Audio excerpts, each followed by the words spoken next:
Los 4 principios básicos del periodismo es verdad, autonomía, interés público y justicia. Trabajamos por eso, trabajamos por generar verdaderamente un espacio donde haya crítica, donde provoquemos al lector, al observador, a la audiencia, a que tenga una posición crítica respecto a la noticia, respecto al desarrollo de las cosas de parte de lo que ocurre en la política pública, de lo que ocurre en distintos sectores, en los poderes fácticos, en términos de la iglesia, en términos del Estado, en términos de la sociedad. No queremos una sociedad apática, una sociedad acrítica, que no tiene perspectiva, que no tiene ningún pensamiento, ninguna opinión respecto a lo que acontece. Porque en distintos niveles es importante que ocurra eso. Es importante que ocurra, definitivamente. No queremos una sociedad que ya acude a ciertos medios de comunicación porque les van a decir lo que quieren oír. Porque quieren creer lo que quieren creer. No, queremos verdaderamente que pongan en tela de juicio todo lo que está aconteciendo y todo lo que creen en la actualidad. Esa es nuestra principal misión, trabajar por la verdad. Y trabajar por la verdad es cuestionar. Trabajar por la verdad es tener libertad. Trabajar por la verdad es generar y promover el interés público por lo que ocurre. Trabajar por la verdad es generar justicia. Verdaderamente luchar para que ya no siga creciendo la corrupción y la impunidad, porque la corrupción no solamente enteramente en espacios o en nociones políticas, no, es humano, es una situación que ocurre dentro de la humanidad. ¿Cómo se corrompe un ser humano? ¿Te corrompes como ser humano cuando mientes? Cuando mientes en tu ámbito familiar, cuando mientes en el seno social, cuando mientes a un profesor, cuando mientes a ti mismo, cuando te mientes y no ejerces lo que te han enseñado tus maestros y no ejerces tus propios valores inherentes que ya traes desde el nacimiento. Eso es la corrupción que ocurre todos los días y que asciende hasta la función pública.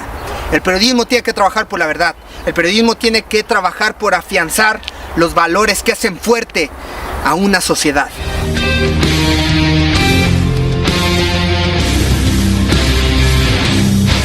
El periodismo importa, el periodismo sirve. El periodismo, cuando da información, genera libertad. Tener información es tener conocimiento, es experimentar la realidad que tenemos y tener elementos para pensar. Para pensarlo, para dibujarlo, para desenvolvernos. Como nosotros percibimos, todo proceso de percatación es un proceso de significación.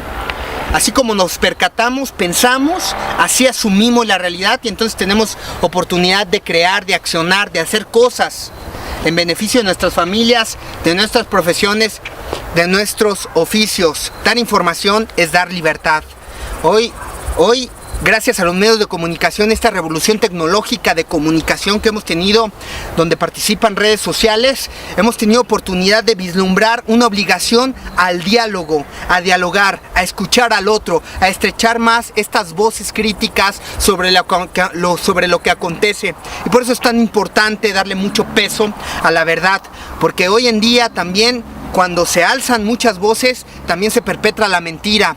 Por eso hay una depuración de comunicadores. Por eso los mejores van a sobrevivir. Por eso es importante ser fino en la percatación de la noticia, en el tratamiento de la noticia, en cómo lo comunicas y sobre todo responsabilizarse de qué es uno como periodista. Al final de cuentas, uno como periodista es un comunicador humanista, un comunicador que tiene que tomar partido por la justicia, por la verdad, un comunicador que tiene que tomar partido en contra de estas injusticias que se perpetran, que ya hemos mencionado. Y solamente para agregar y finalizar, porque platicabas en rueda de prensa y también en tu charla y te dedicas a la comunicación, este programa se llama Opinión y Libertad, algo que dijeras sobre estos trabajos de comunicación, pero que obviamente están sujetos a coerción de parte del Estado, de parte de estas negociaciones donde políticos compran espacios y así chantajean y los propios medios se autocensuran en la información. Yo he vivido esto que me dices 45 años. Sé de lo que me estás hablando. Pero también sé que se puede aguantar.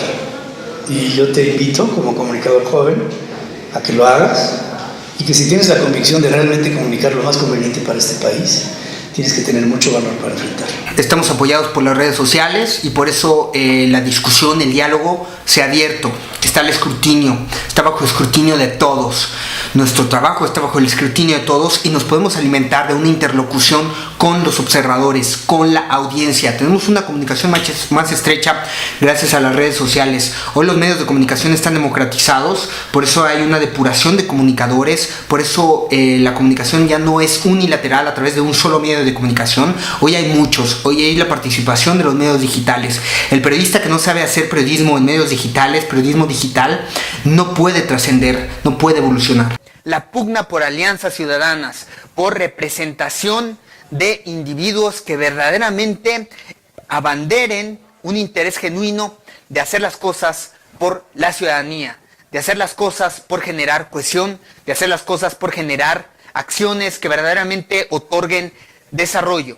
Este es el poderoso mensaje que hace Ferriz de Con cuando pues abandona esta labor por la comunicación, por el periodismo y se lanza en estas alturas de la vida por buscar esta presidencia de la República del 2018, haciendo acciones que sean políticamente no correctas, deslindándose de estas acciones tradicionales que han hecho los políticos, donde sus propias acciones han pervertido la labor moral de la política. Y de eso se trata este ejercicio, ¿no? Estamos explicando nuestras decisiones editoriales que se fundamentan en la libertad y en el periodismo crítico, en el periodismo que es contrapeso, contrapoder, no una extensión, no una articulación, no una extremidad más del aparato de gobierno, no. En Casa Legislativa del Estado de Guanajuato, abordando el tema de desarrollo urbano, una conversación con Jesús Oviedo Herrera, donde platicamos de distintas índoles. El tema de seguridad pública es vinculado estrechamente con el tema de hacer ciudadanía, de hacer ciudad, de generar la participación social, de hacer cultura por el beneficio de trabajar en una armonía, de hacer un colectivo estrechamente que esté pugnando por el progreso de un colectivo, de un pueblo, de la ciudadanía a través de servicios, a través de industria, a través de las distintas cuestiones que conforman una sociedad. Mi nombre es Eric Javier Huerta y los invito a que sigan promocionando el debate, a difundir esta información y por supuesto a reflexionarlo. Estamos en redes sociales, esto es Uno por Uno, Opinión y Libertad.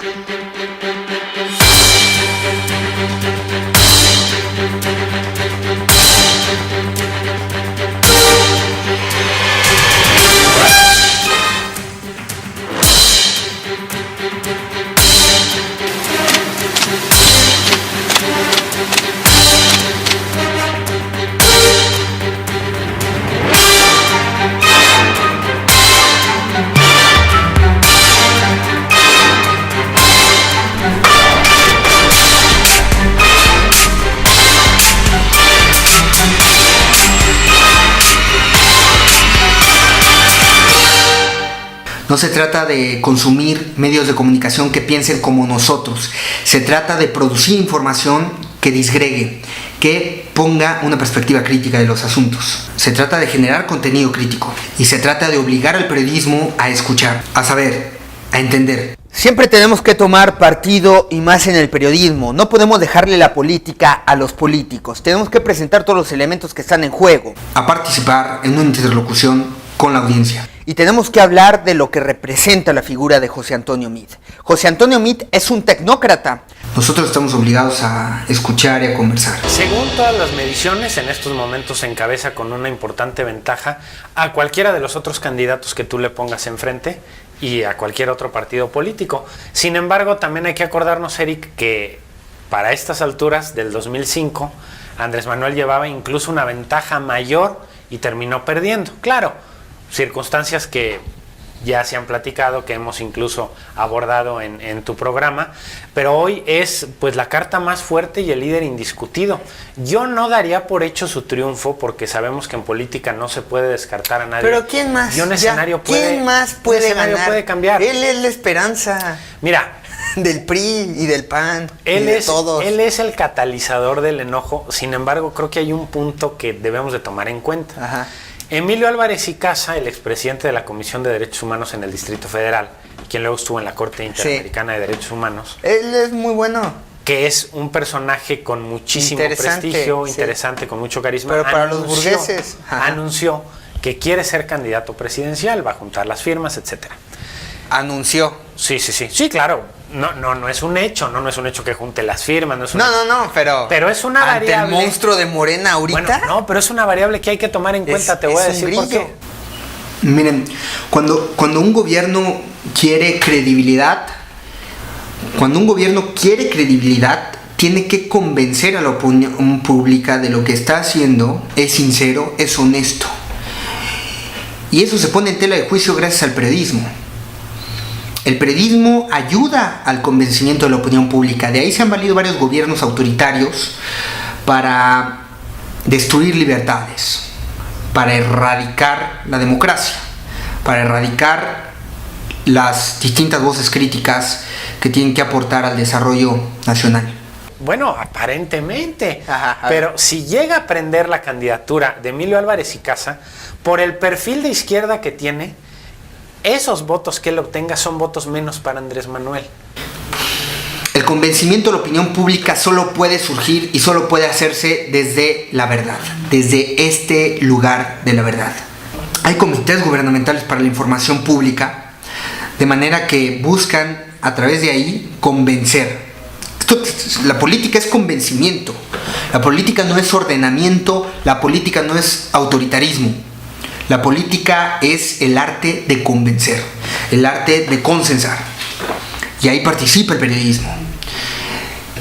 Si me convences, si puedes dar datos que afiancen a la credibilidad de que tus acciones están contribuyendo a cumplir un objetivo preestablecido y a cumplir un objetivo social que tenemos en común toda la comunidad para lograr nuestro desarrollo, pues entonces logras ese nivel de credibilidad que tanto estamos buscando. Necesitamos hoy un nivel de honestidad básica en el ejercicio de la política. No estoy diciendo que eso va a Álvarez provocar y que Casa pierda Andrés Manuel, lo que puede hacer es afectarle a los otros partidos, al PAN, al PRI, al PRD. No, yo creo que no. Yo creo que le afecta directo a Andrés Manuel. Porque ha estado favoreciendo en esta técnica política en varias secretarías, desde Vicente Fox hasta Enrique Peña Nieto, pasando por el gobierno de Felipe Calderón. Y hay varios elementos que también tenemos que continuar discutiendo. Ya hablamos de las cifras tan polémicas y delicadas que posee este gobierno de Enrique Peña Nieto. Un gobierno que viene superando en violencia al propio gobierno de Felipe Calderón. Un gobierno que viene superando en corrupción al propio gobierno de Felipe Calderón. Es decir, estamos en un escenario peor porque la macroeconomía es una situación más delicada para México hoy que antes. Si él nota que no puede competir, dice, bueno, pues vamos con Andrés Manuel. Ahorita no lo sabemos. Ese anuncio de Álvarez y Casa se apagó, se difuminó. Sí, no. Y lo que prendió fue Morena. Porque hemos sido presa mucho tiempo. La sociedad, la ciudadanía ha sido presa, ha sido objetivo de guerra por parte de esta manipulación mediática que viene propiamente de los autoritarismos, de ejercicios autoritarios de parte del Estado, del estatismo. Es una guerra de cuarta generación, le llaman así, de que se interese en la ciudadanía por cuestiones superficiales, por cuestiones que abonen a la apatía, a la acrítica, por el simple consumo, conseguir y consumir necesidades imaginarias, como son marcas, como son prendas de ropa, etc. Ahora, no quiere decir que eso esté mal o fuera del capitalismo, pero sí está mal cuando no le das la oportunidad a la persona a discernir y a tener sus propios alcances, pero cuando se conoce profundamente y que pueda decidir él cuánto consume, qué consume, para qué lo consume, con qué fines y en qué niveles, o que tenga la conciencia muy clara de por qué lo está haciendo. Porque se han asesinado grandes líderes espirituales que han pugnado por trascender en el espectro humano y en esta sociedad de consumo, al punto de que saben que necesitan muy poco en la vida y se desprenden de todas las necesidades materiales, se vuelven filósofos, se vuelven pues sabios, y a veces esa cultura, ese conocimiento que irradian, que empiezan a filtrar en la sociedad, pues le es muy peligroso a las grandes industrias de consumo, porque entonces las personas van a tener un nivel de vida pues austero, un nivel de vida armónico en contacto con la naturaleza, que ya no va a necesitar tanto capital para gastar y para endeudarse. Y eso le afecta a muchos intereses, a intereses muy poderosos de la economía, sobre todo del capitalismo. Por eso han existido grandes campañas de manipulación mediática. Son operaciones psicológicas. Y la misión principal también a veces de la guerra psicológica es bajar la moral pública, tener en apatía absoluta a la sociedad, de que ya no se interese, ya no busque armonizarse al interior de sus familias, con otras familias, en sociedad en conjunto. Y eso es muy peligroso. Eso nos tiene hoy en la barbarie en la que estamos. Un hombre que además no es miembro del PRI. Además, un tipo que fue empleado de Vicente Fox, de Felipe Calderón y ahora de Enrique Peña Nieto. Es una figura muy interesante, una figura justamente que le favorece al discurso de Andrés Manuel López Obrador, que ha señalado al PRIAN, que ha señalado una cúpula de poder que no se quiere deshacer del poder. O sea, estas operaciones psicológicas están orientadas a direccionar conductas humanas y socavan la voluntad de los seres humanos, de los individuos, y cambian su actitud emocional. La guerra psicológica es manipulación, y ahí entra en juego un verdadero periodismo, un periodismo de esperanza, un periodismo moral, un periodismo ético. De hecho, hace que cobre mucho peso el discurso de Andrés Manuel López Obrador, porque él representa justamente estas dos cúpulas de poder que han estado sirviéndose del poder en el gobierno federal, el PAN y el PRI. Pensé que era una cosa efímera, de poco tiempo, y siempre he estado cerrando ciclos. Pensé que iba a ser un ciclo muy corto de ejercicio, pero siempre me ha traído algo, o algo me vuelve a encauzar este asunto.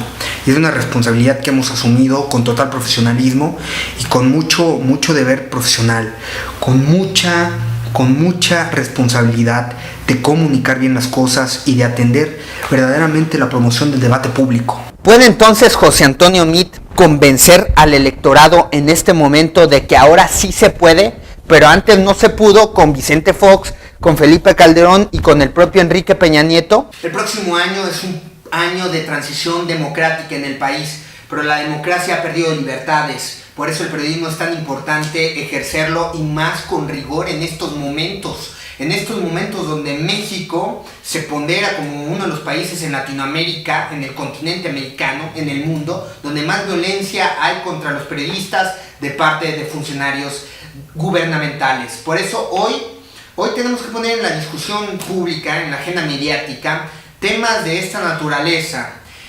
Porque están surgiendo las candidaturas, están surgiendo los actores que van a buscar la silla presidencial. Y todo eso nos va a poner en perspectiva quién tiene mejor capacidad para ofrecer qué políticas públicas nos van a dar mayores libertades. Aquel que ofrezca mayores libertades a la ciudadanía va a ser el que pueda triunfar, y a ese se le tiene que apoyar, por supuesto. Ese seguramente va a ganar el debate de las ideas en busca de hacerse del poder público. Y vamos a tener un escenario verdaderamente contundente, un escenario verdaderamente brutal, donde va a haber guerra sucia, por supuesto, donde seguramente van a querer violar la ley, donde seguramente algunos candidatos se van a focalizar, se van a centrar en su competencia y no verdaderamente en quien importa, que es la ciudadanía, los ciudadanos mexicanos, la sociedad mexicana. Hay muchos que se van a focalizar, a centrar solamente en sus competidores, en sus rivales, y no en proponer, y no en discutir, y no en importar en su agenda pública, en sus propuestas, los temas de la ciudadanía. Van a ver verdaderamente un escenario complicado, un escenario donde va a ser una guerra de coaliciones políticas. Por un lado, el Frente Priista, aliado con sus satélites políticos, el Verde Ecologista de México, Nueva Alianza. El Bester Gordillo ya salió de la cárcel. Dicen que porque ya le condonó este castigo que le había impuesto en primera instancia el presidente Peña Nieto, el Bester, pero ahora con ganas de ganar. Porque en su momento el Bester Gordillo no quiso apoyar a Enrique Peña Nieto, entonces la factura política fue meterla a la cárcel. Hoy sale de la cárcel y ya la fueron a visitar sus amigos, entre ellos Jorge Castañeda, y se habla de una alianza muy fuerte que hace con José Antonio Meade, el gran candidato del priismo mexicano de esta coalición política. Por el otro lado, el Frente Ciudadano. El Frente, le dicen Frente Ciudadano, pero el candidato es un político, es Ricardo Anaya. Es un político, porque solamente ha tenido puestos políticos, ni siquiera ha ganado por representación popular. ¿Qué puestos ha ganado Ricardo Anaya por representación popular de forma democrática? Ninguno, solamente ha ascendido por estas alianzas políticas, y así se hizo esta candidatura, así se asocia con el PRD, algo impensable. Los perredistas que tanto criticaban la política de Vicente Fox, de Felipe Calderón, hoy pierden a todos sus militantes casi y hacen alianza ahora con Ricardo Anaya, esperanzados en mantener su registro político frente al Movimiento de Regeneración Nacional, que prácticamente aniquiló Movimiento de Regeneración Nacional al PRD. Hoy se hace un asociado importante de Ricardo Anaya. ¿Pero qué pensaría entonces Josefina Vázquez Mota al ver esta gran asociación, esta alianza donde le jugó chueco el señor Cepeda en la elección por el Estado de México? Ahora son amigos, ahora Ricardo Anaya canta con este político Cepeda del PRD y también Movimiento Ciudadano, y por el otro lado la otra coalición política, Movimiento de Regeneración Nacional con Encuentro Social y por supuesto con el Partido del Trabajo, su satélite político, por supuesto, que también busca mantener el registro político. Son guerra de coaliciones donde no sé, tal vez algún independiente pueda salirse con la suya, como es el caso de el Bronco, de Leodoro Rodríguez, el Bronco, este independiente donde en Nuevo León, el estado más rico del país, el estado donde los sindicatos son muy respetables y donde se pondera esta riqueza, esta inversión del estado mexicano, Nuevo León, donde hay empresas y toda esta cultura de emprendimiento social, donde hay empresas muy remunerables.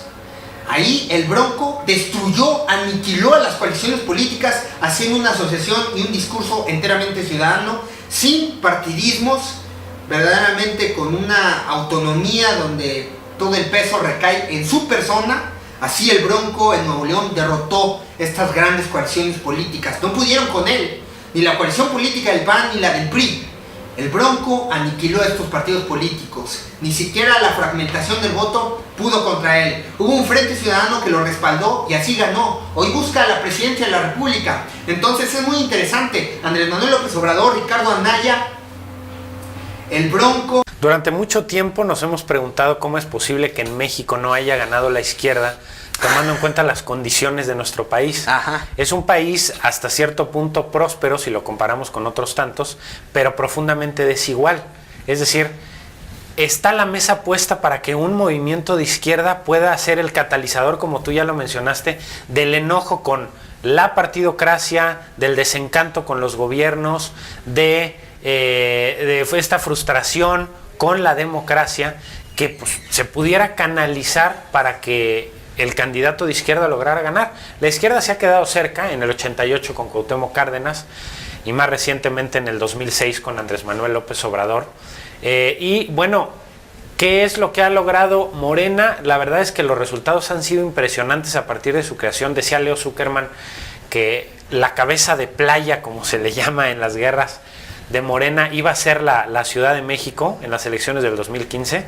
Y mira que ganar 5 delegaciones, o sea, arrebatarle al PRD 5 delegaciones en la capital, posicionarse como una fuerza importante en la Cámara de Diputados. Actualmente no tiene todavía ninguna gubernatura, pero sí obtuvo resultados de más del 25% en elecciones como Zacatecas, como Oaxaca. Ahora en el Estado de México lo vamos a tratar más adelante, va a tener una competidora muy seria. Efectivamente Morena se está consolidando como ahorita en estos momentos la tercera fuerza más importante y la primera fuerza de izquierda. Dicen que si quieres hacer reír a Dios, cuéntale tus planes. Bueno, creo que eso me ocurrió a mí. Nunca pensé regresar totalmente a mi comunidad. Pensé que me iba a ir lejos a otra ciudad, que iba a estar haciendo mi vida en una de las grandes capitales o en otro país, en los momentos en los que me encontraba, ¿no? Saliendo después de mis estudios de profesional, después de mis estudios de posgrado, no pensé que iba a regresar a mi comunidad, mucho menos a colaborar tampoco en una empresa familiar. Pero aquí nos tienen, retribuyendo, pagando esta hipoteca social, ayudando a los familiares, ayudando al sector privado y impactando en el sector público, en el sector privado, y poniendo en la agenda pública los temas de interés nacional. Por eso es tan importante el periodismo. El periodismo ayuda a que tú, comunicando, puedas diseccionar y puedas establecer en la mesa de debate público los temas de interés nacional para que después asciendan a la discusión en el Congreso y se atiendan con rapidez, con inmediatez, cuestiones tan claras y tan importantes que se deben atacar con legislación, con acciones, con diseños de políticas públicas. Como esta fuerza que reunía a la izquierda mexicana, hoy no sirve para nada. Ya no va a poder seguir fungiendo como un actor relevante, como una fuerza institucional política que combata y que represente y que oferte políticas públicas que se requieren para el sistema progresista en México. ¿Cómo ves esta situación tan grave, delicada, tan patética que vive el Partido de la Revolución Democrática, Héctor? En estos momentos, Eric, el Partido de la Revolución Democrática es parte ya de la chiquillada. De lo que es el PT, de lo que es Movimiento Ciudadano, que Movimiento Ciudadano tiene Verde Ecologista, el Partido Verde Ecologista.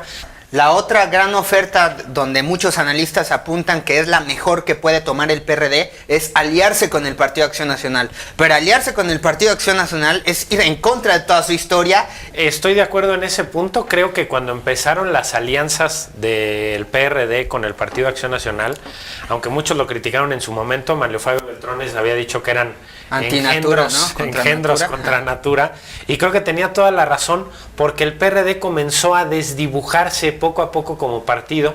Indudablemente que estas alianzas con el PAN, el único objetivo que tenían, Eric, y bien lo saben los que nos están viendo, eran llegar al poder. No había una fuente ideológica que sostuviera las alianzas, sobre todo porque lo que terminaban por apoyar eran a candidatos que habían sido priistas, claro, y que se habían enojado por no haber prevalecer en el poder, más bien, como hizo el PRI. O mantener el poder. Entonces no había una carga ideológica importante en estas alianzas. Se venía desdibujando ya el Partido de la Revolución Democrática, y bueno, imagínate, si lo hacen en una elección presidencial, creo que sería la puntilla. Ahora, también el hecho de aliarse con Andrés Manuel López Obrador sería, desde mi punto de vista, la opción para sobrevivir, pero el PRD tendría que estar consciente que tendría que sucumbir a los designios de Andrés Manuel, que sería el amo y señor de todas las decisiones que funjan en la izquierda a partir de ese momento en el que el PRD decida aliarse. Y hoy tienes cuántos senadores, cuántos diputados han renunciado al PRD y se han ido con Obrador. Se han ido con Andrés Manuel López Obrador. El Morena no tiene una bancada formal propiamente dicha, porque surgió en el 2015, pero sí tiene una bancada informal ahí. Exacto. Mario Delgado, Zoé Robledo, Miguel Barbosa, que no ha renunciado al PRD, pero que dijo que va a respaldar a Andrés Manuel. Es un aliado. O sea, eso te da a entender. Y Miguel Barbosa, el peso que representa, que mira, un líder importantísimo en el Senado. Yo creo que es un político valioso, yo creo que es un político muy inteligente, aunque eso no quita que haya una dosis muy grande de oportunismo, el hecho de que haya dicho que va a apoyar a Andrés Manuel. Pero el diagnóstico de Miguel Barbosa es correcto. Esta sexta temporada constó de 37 capítulos, del capítulo 161 al capítulo 198. 37 capítulos en esta sexta temporada, año 2017. Básicamente lo que hacemos en Uno por Uno, Opinión y Libertad, para explicarlo, es un ejercicio bastante arduo por trabajar con profesionalismo en la noticia. Tenemos que promover el debate, y promover el debate significa estudiar la opinión pública, estudiar a los líderes de opinión, qué están diciendo, qué temas están tratando, en qué se está concentrando el mainstream cuando aborda el análisis de los temas de la agenda mediática para después promoverlos a la agenda política. Y eso lo estudiamos, y ahí encontramos muchas veces la oportunidad de disentir con esa opinión del mainstream, de disentir con estos líderes de opinión, y de entonces participar en la ejecución del debate y proponer nuevas perspectivas, nuevos argumentos que contrasten con esas ideas, con esas opiniones que se están publicando todos los días. Estudiamos las primeras planas de los periódicos, que muchas veces pues son las que presionan a la agenda mediática para después hacerla ascender a la agenda política. Estudiamos todo eso, primeras planas, estudiamos qué están diciendo los principales medios de comunicación, los principales comunicadores, los líderes de opinión. Recogemos esta articulación de la opinión crítica en los diferentes columnistas que aparecen en los medios de comunicación, los estudiamos y de ahí disentimos, de ahí diseccionamos y seleccionamos cuáles son las noticias que nos parecen más importantes, los temas más importantes que nos parecen debemos poner sobre la mesa para el debate público, y después de eso estudiamos a los perfiles. Vamos y acudimos con los protagonistas, con los encargados de tomar decisiones en las esferas públicas, en los organismos políticos, en la administración pública, por supuesto. Formulamos una serie de invitaciones formales para que acudan al programa. Vamos y les hacemos una invitación formal para que participen en este foro de espacio de opinión pública, y después de ahí estudiamos este perfil, estudiamos qué están haciendo, diseccionamos y formulamos, hacemos un tratamiento de la entrevista acorde a los perfiles con los cuales nosotros nos vamos a confrontar en ideas, a los cuales les vamos a tener que hacer interrogantes, cuestionamientos muy importantes. Tenemos que poner eso en una coyuntura, en qué contexto lo estamos haciendo, en qué contexto vamos a formular la pregunta, en qué situación y en qué calidad está el interlocutor, el entrevistado. Todas esas cosas, todos esos elementos los tenemos que tener muy presentes cuando vamos a realizar una producción de Uno por Uno, Opinión y Libertad. Y después realizamos ese trabajo de producción y vamos haciendo una línea de investigación, una línea de producción que vaya promoviendo el debate, por supuesto. Después de eso pasamos a la área de edición, cuando nosotros hacemos este trabajo de preproducción donde se requiere investigar los perfiles, la opinión pública, el contexto, la atmósfera de la opinión pública, los temas de agenda mediática, los temas de agenda política, los temas de agenda periodística. Después formulamos esta producción, vemos cuál es la pauta, la temática, qué temas vamos a abordar. Rodamos, grabamos, capturamos y después pasamos a la postproducción, donde vaciamos toda esa información y le damos el tratamiento para poderlo después subir a transmisión, y revisamos cómo se está transmitiendo, cómo está llegando esta información, este contenido que hemos producido en la promoción del debate a los hogares, y si hay alguna deficiencia en audio, en video, tratamos de corregirlo a la brevedad para que no haya ningún problema en esa índole. Y después hacemos un corte, después volvemos al trabajo de edición y hacemos pues todo el trabajo para subirlo a la plataforma digital, después de que ya lo subimos a la plataforma de transmisión de televisión radiodifundida, que llega a nuestros suscriptores. Y así estamos atacando pues todas estas dos plataformas, televisión, medios digitales, un trabajo verdaderamente arduo en todas las materias. Somos un equipo muy pequeño de producción y estamos haciendo grandes cosas, y eso nos llena de orgullo, nos llena de satisfacción. Es parte de lo que hemos estado haciendo, pequeñas personas en pequeños lugares haciendo grandes cosas pueden transformar el mundo, pueden cambiarlo. Que sea A mí me cuesta trabajo pensar que sea la esperanza de México, contrario a lo que tú dices, y que refresque el sistema de partidos. Pues la esperanza de México dentro del sistema partidocrático. Quizás dentro del sistema partidocrático, pero... Porque le conviene a los otros partidos. Si gana el Partido Acción Nacional, viene el hartazgo, viene la irritabilidad. Gracias al periodismo y al convencimiento de la opinión pública, es tan importante el convencimiento de la opinión pública, que gracias a ese trabajo, esa labor política, pues se han justificado guerras, se han justificado grandes presupuestos para seguir alimentando la producción de armas, para seguir alimentando la generación de guerras, para seguir alimentando las injusticias. Por eso la opinión pública es tan importante. Por eso promover el interés público por este tipo de temas es tan importante. Si gana el PRI, viene el desencanto. Va a haber una revolución, va a haber, no sé, una indignación mayor. Quizás como válvula de escape el hecho de que gane Morena para tranquilizar las aguas. Bueno, pudiera ser eso efectivamente. Es la fuga de la calma. Sin embargo, es la esperanza del PRI, es la esperanza del PAN. Gracias a la palabra, a la opinión pública, se han convencido a organismos de las Naciones Unidas, al Congreso de los Estados Unidos, para justificar guerras, para justificar acciones racistas, clasistas, acciones que verdaderamente afectan a la humanidad. Por eso amamos al periodismo, por eso tememos al periodismo. Porque el periodismo es el primer testigo de la historia. El periodismo acompaña las grandes transformaciones, acompaña la escritura de la historia. Y hoy podemos tener registro de los grandes actores, de los grandes políticos, de los grandes líderes. No tenemos registro de voces como las de Jesús de Nazaret. No tenemos registro de voces como grandes líderes, como es este caso de profetas que en su momento transformaron el mundo.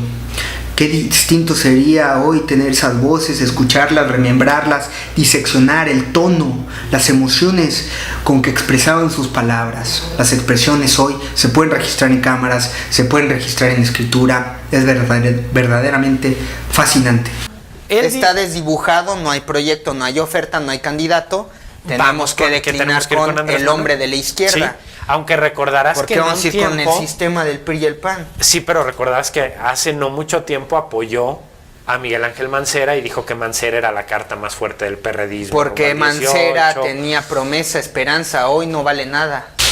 Es un rol, el periodismo es un rol ciudadano, es un ejercicio cívico lleno de coraje y no es banal, es una responsabilidad muy importante porque solo de esa manera tú puedes consensar la opinión pública y puedes poner en la mesa de los congresos, después de darle tanta importancia a un tema en particular, puedes hacer que eso ascienda al Congreso, que eso ascienda a la discusión del Ejecutivo Federal en el quehacer de políticas públicas. Si no, ellos van a hacer omisión de muchos temas. Pero hay un grado de oportunismo político, aunque el diagnóstico de Miguel Barbosa el momento sea correcta. Porque Miguel Barbosa en un tiempo criticó a Andrés Manuel también.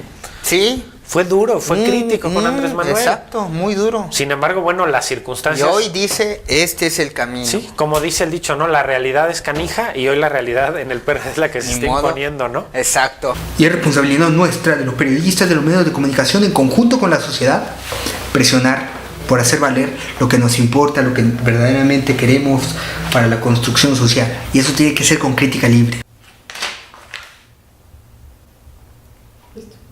Pero ciertamente existen áreas de oportunidad. Existe todavía un campo de acción donde muchos podemos generar realmente acciones que tengan eco en la eternidad.